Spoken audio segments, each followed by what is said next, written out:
In today's video, I'm going to show you how to fix Xero manual journal errors step by step. If you've ever tried to post a manual journal in Xero and been hit with confusing error messages like debits and credits must match, account cannot be used, or date is in a locked period, don't worry, you're not alone. These are some of the most common issues users face, and in this tutorial, I'll walk you through exactly how to fix each one quickly and correctly. If this video helps you out, make sure to hit that like button and subscribe to the channel for more simple Xero tutorials just like this. Let's jump right in. First, let's fix the error that says debits and credits must match. This is by far the most common manual journal error in Xero. To fix it, start by clicking on Accounting in the top menu. Then select Manual Journals and click New Journal to open your entry. Once you're inside the journal screen, scroll all the way down to the bottom of the page. You'll see the Total section, which shows your total debits and total credits.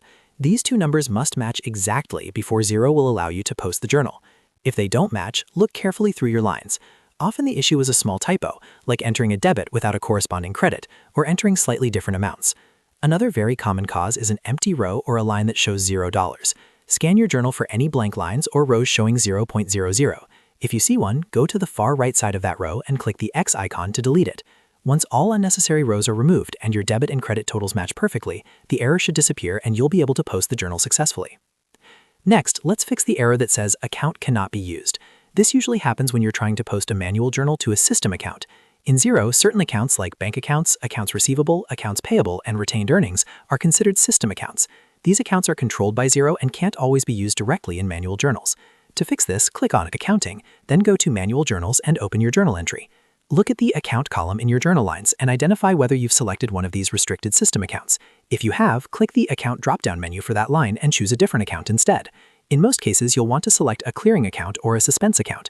These accounts are designed specifically for temporary entries and adjustments.